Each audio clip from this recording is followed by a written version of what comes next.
Welcome back to the Anthony Walsh Podcast. I have a phenomenal guest for you today. It is best-selling author of Comfort Crisis and Scarcity Brain, Michael Esther. Michael's been on all the biggest podcasts in the world, including Joe Rogan, and today we dive deep into some of the key concepts in his new book, and we talk about why we need to have some discomfort in our lives, and it can't be all sitting down on couches in air-conditioned houses and air-conditioned cars. If you're not currently experiencing some discomfort in your life, you might want to listen to this podcast and think about manufacturing it. Not everybody is ready for this conversation, but if you are ready, get ready to go deep. It's Michael Esther. Michael, welcome to the podcast. Thanks for having me. How are you, my friend? I'm doing well. How are you? Good. I think the intersection of a lot of your writings are very much positioned. I think The Comfort Crisis was definitely a book that came to me at a time in my life when I needed it to come to me. You know that there's like a saying that when the student is ready, the master will appear. And I think The Comfort Crisis is one of those books for me. I got way too comfortable. But before we dive into that, I want to talk a little bit about, which I will hold my hands up and say, I haven't actually read The Scarcity Brain yet, but I've read the blurb on it. So I'd like to explore some of the topics on that a little bit at the outset. Our brains are wired to crave more, often leading to overconsumption. It's like, how does that scarcity mindset, how does that affect our daily lives? And what ways can we begin to put it into a box so we can overcome it? Yeah, I mean, well, how does it impact our daily lives? It's like, the book really looks at how humans evolved in these environments where everything we needed to survive was scarce and hard to come by. So I'm talking about food, I'm talking about possessions, I'm talking about information that could enhance your life, status over other people. So we basically evolved to crave those things because we never had enough of them. And so if you were the type of person who, when you had the opportunity to say, overeat, or, hoard information, get a bunch of stuff, you would do that. It would give you a survival advantage. Today, though, we have an abundance of all this stuff we're built to crave, and we still have that sort of ancient wiring telling us more, more, more. So you think about something like the rise of obesity, right? It's like even in 1900, like no one was obese. It's because food was still rather limited, but today we've got just so much food. We throw out, in the US at least, we throw out a third of our food. The average person, I think, eats like 3,500 calories a day. And it really is just that ancient wiring telling us, yeah, eat more when you have the opportunity. And so we don't have guardrails on that. And you have this crazy obesity crisis in the US. Like most of our health problems today are tied to the fact that we eat way too much dang food and we don't move enough. When you think about possessions, I mean, in the past, people might have handful of tools, right, that were often passed down generation to generation. The average home, at least in the US, I would assume it's similar to where you are, has 10,000 to 50,000 items. That's insane. And you can buy stuff with the click of a mouse now. Like even 10 years ago, if I wanted to buy some dumb purchase, I had this barrier of being like, I got to drive down to the store. I got to walk the aisles. I got to find the dumb purchase. I got to go interact with the checkout clerk. Like there's this huge barrier. Now it's just like Amazon Prime, baby, click. Information. I mean, think of just how much information is out in the world on Twitter, on Reddit, on all these news sites. So the average person today takes in more information in one day than a person in the 1400s would have taken in their entire life. So in a lot of ways, this is... Like, even if you think about friction, though, like we're in, if anyone follows the kind of Silicon Valley entrepreneurial circles, we've been taught to try and find a friction point and then create a solution for a frictionless environment. So we used to have to stand out in the rain, hold our hands up and try and hail a cab. Someone really smart figured out when they were on holidays in Paris one time, hey, it'd be cool if I could press a button and a cab would just show up at my door. Hence, Uber was born. But like, I wonder what friction is the externality, like the unwanted side effect of friction, a loss of community. Because if we take something as trivial as getting a takeaway, so right now you can go on Uber Eats or Just Eat over in this side of the world, and my Chinese takeaway just arrives at my door, almost seamless or frictionless, as the entrepreneurial speak would go. But are we missing out on something very human about the connection of walking down to the Chinese takeaway, having the banter with the girl at the counter? And as small and trivial as that interaction is that bit of friction what essentially makes us human? I think so. I mean, look, if you look at humans for all of time, to get the things that improved our lives, we actually had to work hard for them, right? We went from literally running down animals across the earth to get our dinner. Then we went to like, okay, now we walk down to the Chinese place. We have this interaction with the counter person. And then today, it's, to your point, it just gets delivered. And you don't even see the delivery person. A lot of times they just drop it off in front of at your door, and they're like, see you later. And so, two things happen in there with your example of getting Chinese food. One, you're walking. You have to walk down to the place to get it. So there's some physical activity like steps. Steps, I think, are highly underrated just for general health. And then two, having that interaction and BSing with other people, I think, is good. And so as we add more and more technology into our life, technology tends to make life easier and more frictionless, to your point. But that isn't always good for our health. Like sometimes having that friction is actually what makes us healthy and helps us find meaning and forces us into these situations that have these good outcomes that are beyond what we're actually looking for or there for. Yeah, I talked to one of my parents last week about this. It was my birthday, and they sent me a gift voucher for like a online sneaker shop. And we were talking about the sentiment of, well, it's the thought that counts. And we're like, actually, do you know what? It's not the thought that counts. It's the friction that counts. There's a difference between getting an e-card mailed to you, which is totally frictionless, than me walking to the store, writing a personalized message, walking to the post office and getting a stamp and putting it into the letterbox. When you receive that card, the person has gone through so much friction to get you that card. So it's the friction that counts, not the thought that counts. Yeah, totally. Well, yeah, I mean, and so just generally, I'll also say that what humans find most rewarding, it usually takes effort. So in general, the more effort you have to take to reach a goal, the more meaning you will get from reaching that goal. So it's like, if you win, say, the lottery, you're like, oh, that's great. I won $10 million. Great. But it won't make you happy. You'd be way happier if you had to earn that $10 million from struggling to build the business, to have ups and downs, to have all this crap happen to you along the way. But then you come out the other side with a win, and that feels far better. And that there's probably good evolutionary reasons for that. It probably reinforced finding food in our evolutionary past when food was often hard to come by, right? It's like if you had to walk 2 days for food, when you find that food, it's got to be the best damn food you've ever had in your life. And that still plays out today in our lives with things that take effort, give us more meaning. But do you think there's a link between this and boredom? So many people eat because they're bored. They shop because they're bored. Boredom's like an evolutionary trait that has been passed down. And we're very smart, evolutionary, at only passing down useful traits. This has got passed from generation to generation to generation.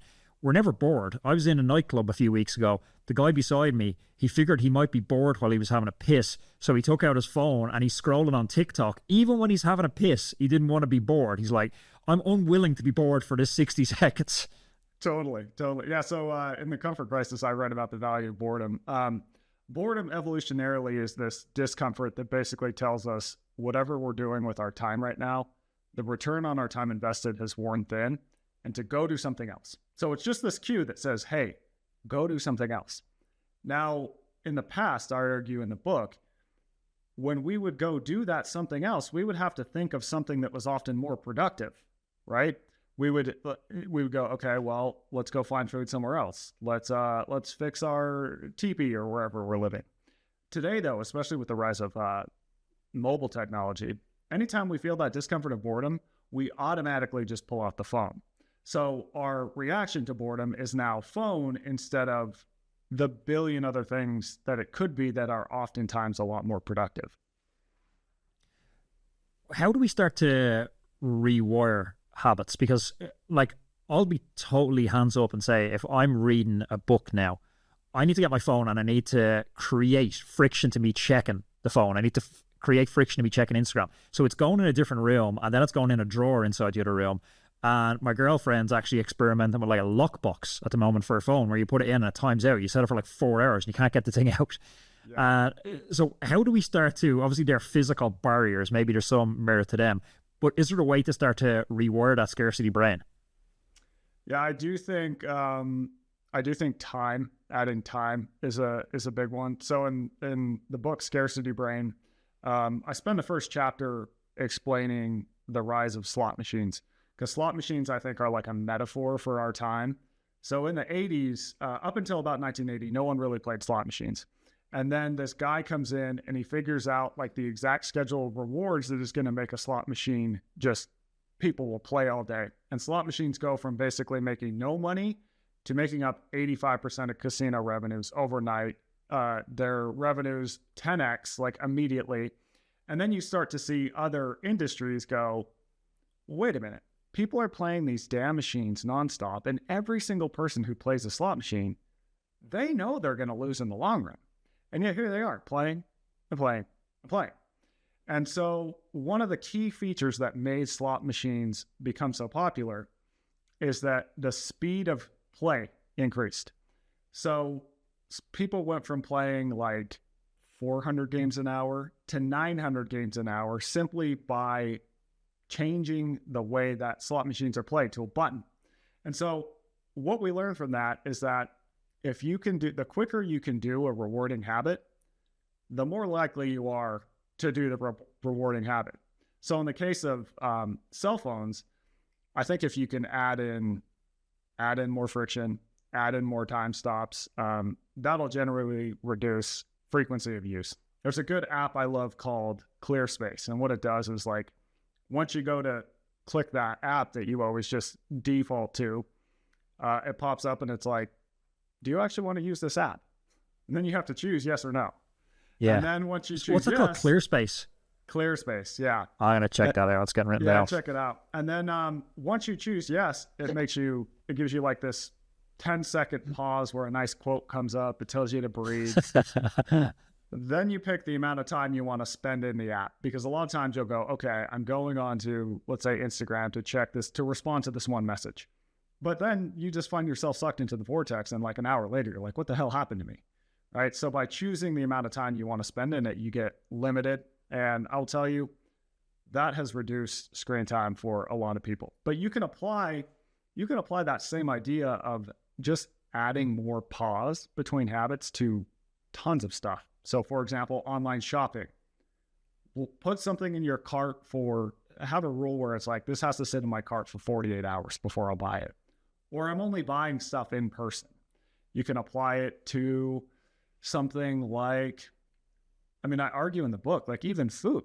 So when you look at how food has been engineered since really the 70s, the speed at which you can eat it was this main factor that told the food industry we would have a winner and make a lot of money off of this. So velocity is this key thing. And so when you look at how quickly people eat ultra-processed foods versus unprocessed foods, you can eat way more calories way faster with ultra-processed foods, whereas with unprocessed foods, they take forever to eat. You're going to get filled up. Well, if you think of an orange versus orange juice, like how long would it take you to consume 700 calories of oranges? Like to peel those, to chomp through them, pick out the pips, like... That's a good morning work there to eat 700 calories of oranges. Totally. Yeah. So speed, I think if you can just slow things down, that tends to be pretty powerful for a lot of people, no matter what the habit is, really. One of the angles we like to explore a lot is happiness. And what struck me with this frictionless world we've moved into, it was maybe ushered in with a promise of we'd have unlimited time. These new frictionless things will give us our time back. But other stuff has just expanded. It's like that the task will expand to the time you allocate to it. Like, we're vastly more irritated now waiting 60 seconds for the microwave to ping than we used to be waiting 60 minutes for the chicken to cook in the oven, or 5 minutes waiting for somebody to send that email, as opposed to the 2 weeks where they were sending us a letter on snail mail. We're just constantly irritated now. Yeah, totally. There's this concept I talk about in the Comfort Crisis, and the official sciencey name is prevalence-induced concept change. But you can think about it as problem creep. and it basically says the fewer I'm going to get this wrong. It basically says, as humans experience fewer and fewer problems, we don't actually become more satisfied. We simply lower our threshold for what we consider a problem. So we end up with the exact same number of problems, but our problems just over time become more hollow. As things get better, as things get easier, we just start to acquire first world problems, basically. And some of them are just bizarre, like email, because it's almost like the faster you respond to the email, the faster it comes back in, because each outbound email generally means you're going to have another inbound email replying to it as well. So you think you're getting through this bottomless to-do list, but you're actually, the more you dig, the more you're creating that you have to look at again. Yeah, totally. Sending emails prompts more emails. I mean, I'm just at a point now where I've just decided I'm just going to be a person who's slow on email because I don't want to drive myself nuts. And, it's like people will send you an email and you don't respond within 24 hours. Then they'll send you a text. Hey, did you get my email? It's like, well, yeah, that's how email works. I got it. I just haven't responded yet. Like, you're going to be fine. But it is kind of weird that people think they have this like window into your life that's open 24 hours a day, 7 days a week, 365 days a year, where they can send you a message and it instantly appears like 1 centimeter from your face. Yeah, totally. And I think sometimes my job is I'm a writer, so I'm sitting behind the desk all day. I'm writing, I'm doing other projects. And one thing I think that's happened, this is especially true with post-COVID, where more jobs are moving into the home and people are working remotely, is like, you're always at work. And I don't think that's a good thing. Like, sometimes I envy the guy, like construction workers. I'm like, damn, those dudes just show up at 8 a.m. and they leave at 4 p.m. And when it is after 4 p.m., they don't think about work at all. They can just do whatever the hell they want. Whereas me, I like sit down on the couch. I'm like, 6 p.m. Maybe I should be writing some emails. Maybe I should whatever. Like, you just can't. We're kind of have engineered the world and our jobs to just never be able to escape them. But do you think you ever get to a stage, like obviously you're a stage, like we're in non-competitive verticals, but still in that kind of creative vertical. And I'd look at you as someone who's quite a few steps ahead of me. And I'm sure you have people you'll look up to that are quite a few steps ahead of you. Do you think that ever changes? Like when you're on Rogan, like, do you get a sense that he's dealing with the exact same issues that you're dealing with, that I'm dealing with? That's a good question. I don't know. I mean, I will tell you, the dude spends a lot of time in that studio, right? There's always like he's always got to be cranking out podcasts. So I don't know. I mean, I think it's hard to pull away, and I'll tell you, like for intellectual work, and I'm sure you felt the same thing. Like a lot of these things take time to accomplish, but the pace that we live at now, it's like you don't necessarily, if you're on the time schedule that gives a project its optimal creative focus, your ideal thought behind it, it's going to be too slow of a time span, and so you start to have to kind of just get things out the door.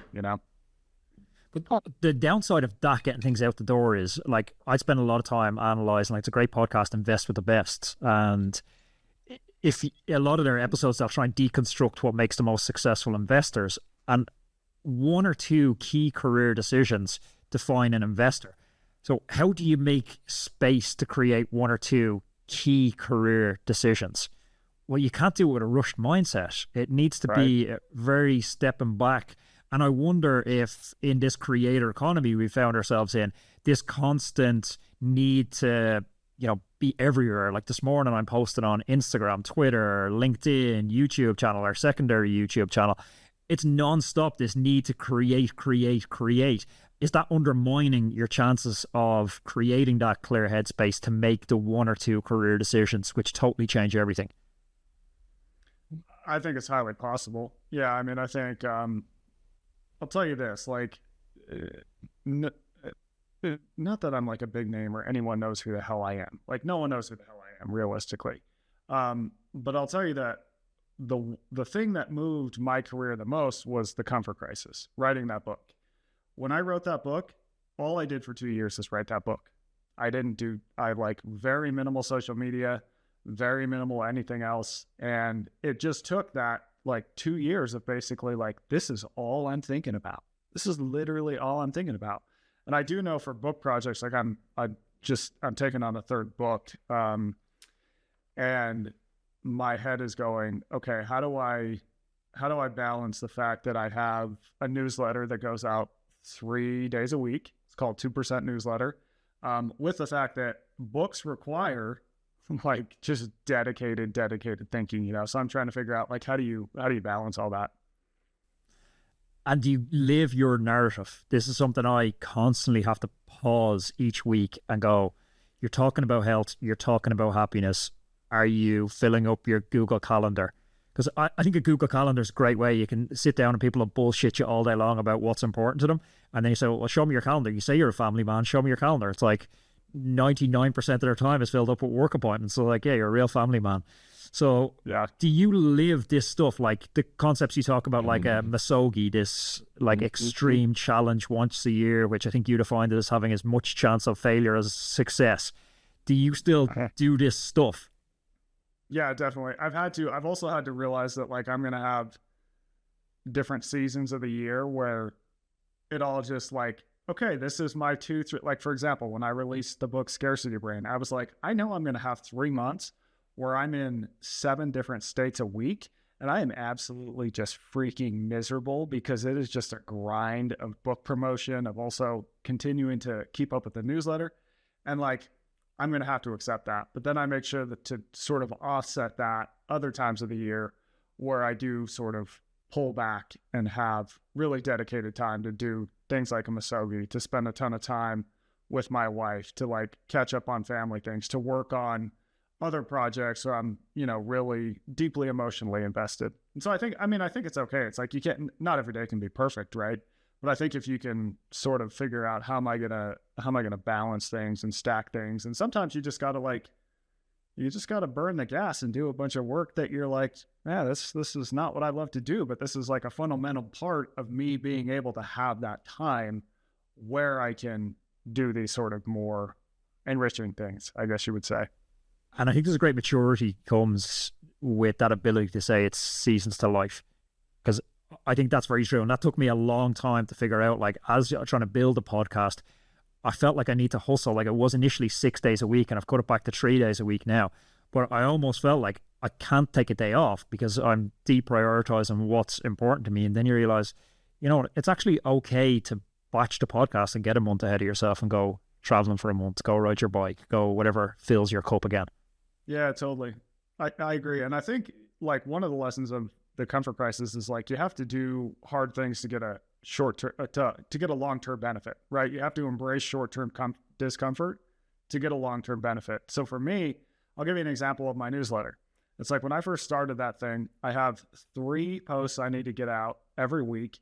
And like, I'm the type of person, I'm not going to send out something I'm not happy with. I'm like, every single newsletter that goes out, I legitimately run like, would you pay for this? And if the answer is no, well, you got more work to do, dude. And it just took me forever at first to get on the pacing. And like, I was like, oh my God, this is so labor intensive.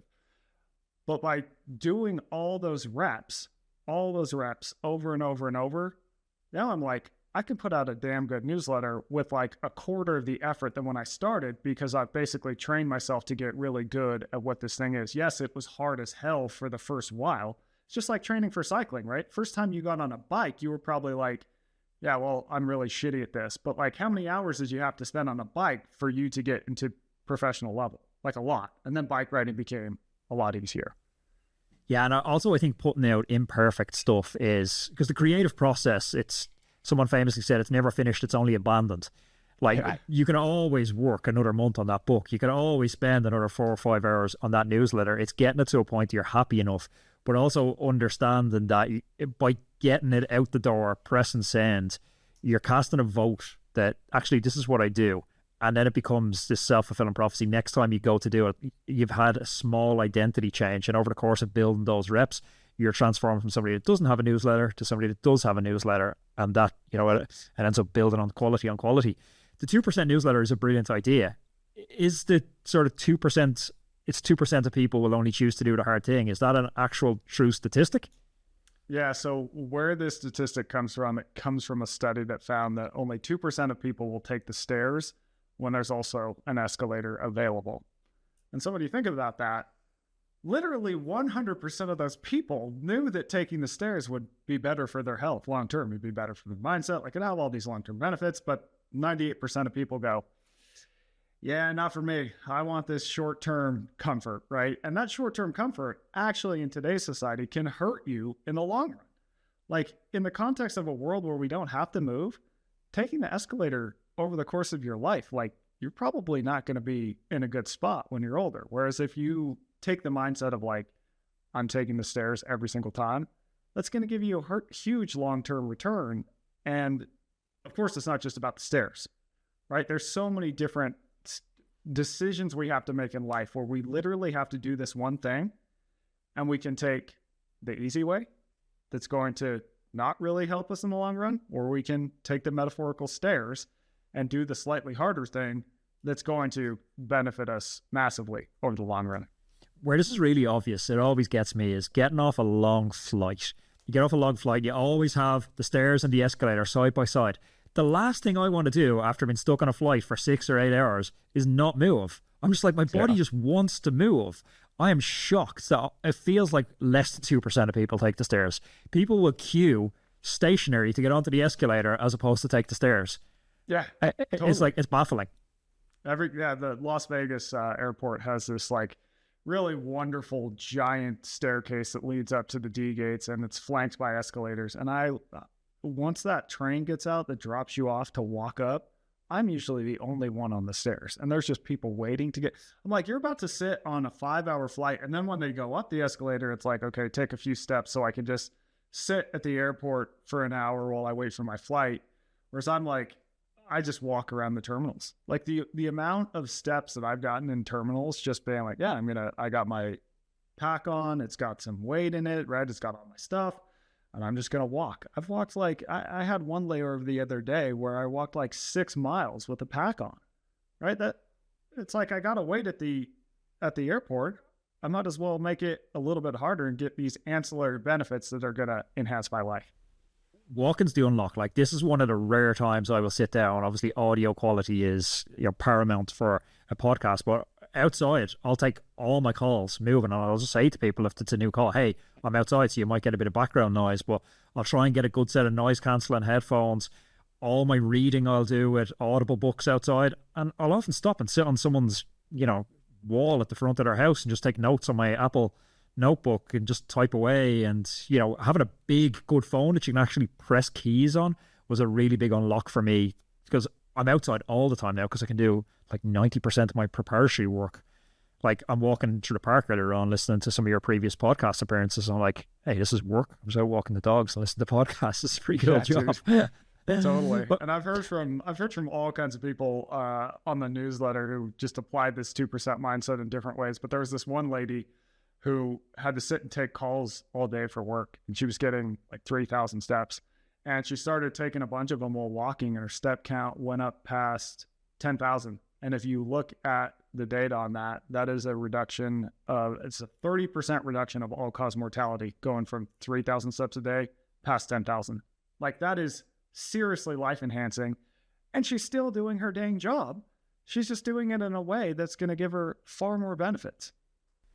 But we're at a strange crossroads, though, in society where that's a great example. It's the compounding of an unglamorous habit, which gives us oversized results. But social media, marketing agencies, that's not the message that's coming loud and clear. The message that's been screamed from every rooftop is this amazing new biohack is going to change your life. Just do this one thing. Just take this Ozempic medication. Just take this. It's like the magic pill that just do this. But the reality is, whether it's health, happiness, or anything else, there's never a just do this. Yeah, no. And I think that one of the reasons, beyond just the fact that if something is, biohacking, you can usually sell a person some shit, is that biohacking gives the illusion of progress for a very low effort, right? It's like, oh, I think I'm doing this, right? I went outside at this time and I looked at the sun and it was like no effort. Or I took this pill and it's no, but it gives the illusion of progress without actually delivering it. Whereas you take something like any endurance work you're going to do. You can't run on 1.5 or 2x. Like the time is the time and you just have to put the time in, and it is what it is. There's no way to get around that, but that is what actually freaking works. Yeah, it's even the recent research coming out on for elite endurance athletes, the amount of time you actually need to spend for low level activity to get mitochondrial efficiency gains, mitochondrial density gains. It's so the minimum effective dose is so much higher than we ever thought. Like it's north of 15 hours a week moving to have any significant gains for elite athletes. It's like, it's a lot of moving. Yeah, totally. Well, I think, I mean, if you look at how humans evolved to move, like our ancestors were highly, highly active. We're talking 15 to 20,000 steps a day on average. Some days they'd go out and they do, 25, 30 miles on any random day because they had like a hunt that went especially long. And not to mention, they're carrying things all day, even resting. Like we weren't resting in lazy boy chairs, right? We're squatting, we're on our knees. We're like, even in our rest positions, we burn a low level of energy. And I think the human body is adapted to those levels of activity. And we've just totally removed it from our lives. And so to me, like you'll hear a lot of people say that exercise is medicine. And I disagree with that. I think a more accurate way to look at it is that inactivity is poison. And the more active you are, the more you can buffer that poison out and be healthy as you should be. We've taken such an evolutionary misstep, it seems. Like the bodies that we're occupying, they're not designed for the world we're inhabiting. They're not designed for being transported around in cars. They're not designed for artificial light. They're not designed for constant social stimulation and a dopamine loop where we're just happy, unhappy, happy, unhappy. How do we correct course on this? I mean, honestly, I think that if you just look at what humans did in the past, that's a pretty good guide for people how to live now. It's like we know that we were rather highly active. I think getting in a lot of active time is good for people. We know that we were social with people all day, right? We were in these bands of say like 50 people and we relied on those people. Those people relied on us and we were talking to them all day. So yeah, we've lost that so much. Totally. Like getting as much in-person social interaction as you can is good. We were outdoorsy in the sense that we freaking lived outside. Like we know that time outside is really good for humans' mental health. And so spending more time outside, we didn't evolve to eat Doritos and Snickers and Big Macs, that's for sure. Like eating food that is single ingredients, probably a good thing. I think if people can just start to tick off some of those things, it's really beneficial. And even though I just told you, like, we really need a high level of physical activity, what I will say is if you're doing nothing, adding even just a little bit in has a massive, massive return. Like the least you do, adding just a little more onto that will give you the biggest gains. Like once you get up into super high levels of activity, like for your health, adding more is going to have a very minimal extra benefit. But if you're doing nothing, adding even just a tiny bit in is like night and day. Yeah, I always have this conversation with friends where they're trying to set this big, huge goal and they're spending time on, I'm going to run this marathon next year, I'm going to do this big cycling event, and they'll ask me what I think of it. I'll be like, cool, just walk to the shops tonight instead of driving. Like, yeah. Like chunk this down to the smallest manageable thing we can do. Like, can you find your runners in the closet? Like, let's get started there. But yeah. I wonder where all of this, like, is this all rooted in we feel like we need to make progress because we're competing against each other for some, in our mind, limited resources? Like it's a one-up, keep up with the Joneses. So I feel like I can't take the time to just walk in the park and experience nature and breathe in the fresh air. I have to fill that with a self-help podcast. I have to fill that with, the latest book that's going to give me the newest hack. I constantly have to be upgrading my operating system. Yeah, I think there's some truth to that. I mean, you said keeping up with the Joneses. Like humans did evolve to definitely track our status. And that makes sense because the more status you had, probably the better your survival, right? If I'm like the top dog in the tribe, well, guess who the hell is eating first? Me, not you, because I run the show, right?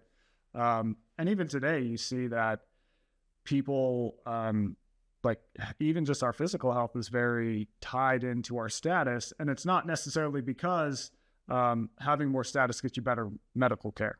Like we're very prone to just keep an eye on status. And I think that what's happened, especially with social media, is that like you can see what all the, like you select these people who you're going to follow that are kind of like into what you're into. And they're only posting like these things they do, and you're like, oh my God, that person does that all day. Well, the reality is that person doesn't do that all day, but that's what you think because it's coming in through social media. Not to mention, it all gets scored and gamified, right? And so there's like follower counts, there's like counts, there's all these like, there's the quantification of status on these tools that I don't think is necessarily good for society as a whole. It's almost like, are we optimizing for a wrong thing? Like when you say, yeah, if I'm the top dog in the tribe, the top dog eats. And that was true back then. But now in a world where we could add many different interpretations as to what the top dog is. Well, is it the top dog physically? Is it the top dog spiritually? That's really come to mean, are you the top dog financially? But there's a strange thing happens with finances if you observe, you know, you've had great success in the comfort crisis. I'm sure you have friends who've fallen faithful to this little trap, because I've definitely seen it with friends. They have enough money to support themselves, support their family, support their current lifestyle, support their dream life, but they will take a decision to work more, to make more money that they don't need, which actually makes their life worse. And you're just chatting to them going, like, you're just not that bright. Like, you already have a good life. Now you're optimizing for a bigger figure on a screen. Like, how insane is that? Yeah. And it's not necessarily going to make you any happier. I mean, I think that but it actually makes them unhappier, that some of the guys I've seen, because now instead of like working 20 hours a week, they're working 60 hours a week, and like health atrophies, family relationships atrophy. But it happens all the time. People take job promotions, people decide to move to, you know, bigger cities, and you're like, you didn't need the cash. You have enough cash to support everything that you want to do. Yeah, I think. And I do think, you know, to your point about it's a number on a screen, numbers, I think people get really trapped in numbers. And the reason for this is that numbers provide clarity, right? So much of like life and our decisions, it's like, it's totally ambiguous. There's all these different things that when we do something, we do it for a lot of different reasons, right? So what's the point of taking a job? It's like, well, there could be a lot, right? It's like, you want to do something that gives you meaning. You want to produce something that helps others. You want a work environment where you think with people that push you and make you better. But I think a lot of times that sort of all gets thrown out the window because those things are like hard to measure. It's like, how the hell do you measure that? Whereas with the salary, it's like, well, shit, 100,000 is bigger than 90,000. I got to do that because that number is bigger. I got to take that bigger number. And then we kind of lose sight of all these other reasons why we would take a job or do the work we're doing, why we are actually working in the first place, which is usually because we want to live a little better and spend more time with our family and do all these other things. Yeah, we're really bad at quantifying the different areas to make ourselves happy. I've tried to step back and like see what I'm optimizing for, and it's like when I inspect it, it's definitely not just optimizing for finance. Yeah, there's a basic minimum amount of cash I need to be happy, but it's like then family, friends are important, health is important to me, spirituality, you know, that's going to mean something different to everyone else, but that's important to me. Progress and learning new stuff is important to me, and I need to look at my calendar each week and go, okay, I've got these 6 areas. Am I spending enough time filling up each of these cups? Because ultimately, that's what makes me happy when I'm moving forward in all of those areas. And when I look back and I go, well, I always get like periodically a friend going, oh, when are you coming back to law? And when I look at a working week, the hours we're awake for, and I'm going to give 70 of my waking hours to optimizing for one very narrow thing, financial, to the neglect of all these other areas. It just makes zero sense. Yeah, totally. There's this kind of mediocre movie called The Gambler, and it has this great scene in it where this character, John Goodman, talks about finances, and it sort of has changed my thinking on this. He calls it, I don't know if I can swear in a podcast, feel free to put go for it. But he calls it the point of fuck you. So the point of fuck you is where you have no debts, so you're not beholden to anyone. You've got enough money where you can feel rather comfortable that if something goes sideways, you're like, I'm going to be fine for a certain amount of time. But the whole point of doing that is so you can say fuck you to people, right? Someone wants you to do X, fuck you, I don't want to do that. Someone wants you to, take this job, fuck you, I don't want to do that. Someone like, all of a sudden you go, you know what, I'm sick of doing this podcast. Fuck you, I'm not doing the podcast anymore, right? Ultimately, what we're talking about is freedom. And so I think that for me financially, I just think like, what is some figure, if I can clear out my debts and I can find some figure that allows me to get to the point of fuck you, well, that seems like a pretty good financial goal there. And then I can just choose my projects from there that I actually want to do. Does that become a moving goalpost though? Where it's like, we're attracted to round numbers. Hey, I want 100K in the bank. Oh, no, actually it needs to be 500. Hey, it needs to be $1 million. Like totally. We just get a new set of friends, and like the things that we define as necessities, they just become slightly better cars, slightly bigger houses, slightly better holidays, slightly nicer food.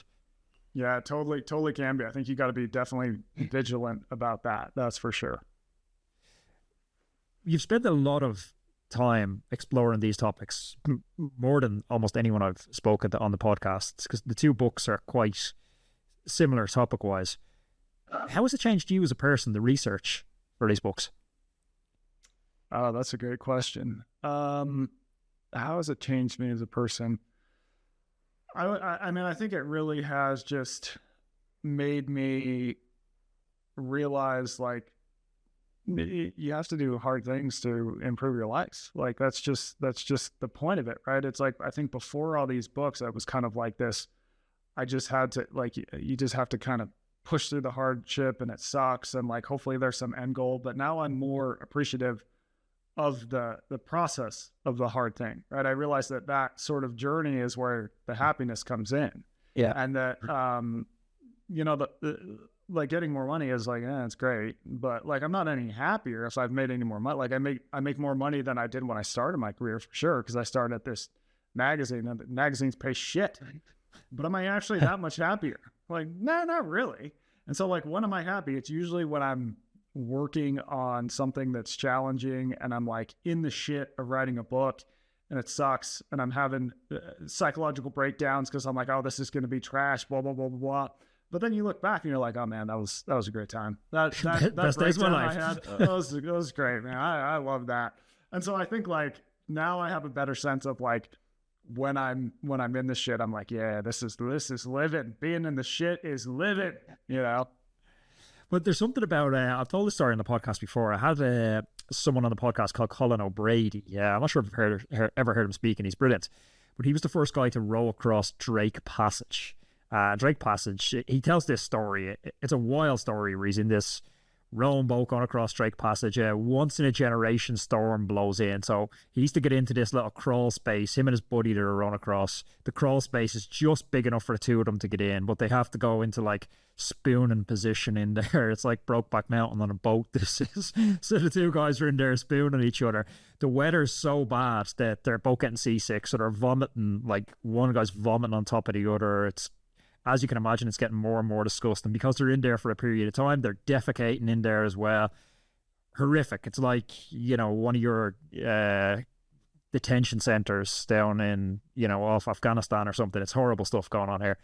And he said the storm finally broke and they got out of this little crawl hole. The sun was rising and the water was perfectly still. And he said that was the best sunrise he's ever experienced in his life. And it got me wondering, do we need that contrast? Do we need to spend 60 minutes in the biting cold, can hardly hold on to the axe, chopping the logs to really enjoy the fire? Oh, totally, dude. Like, so for the comfort crisis, I spent a month in the Arctic, and I always like to tell a story about the plane ride. It's like when I flew up to the Arctic, it's like I hate the plane ride, right? Because planes are cramped, they're too hot, the movies suck, the coffee sucks, the snacks suck, the bathroom's cramped.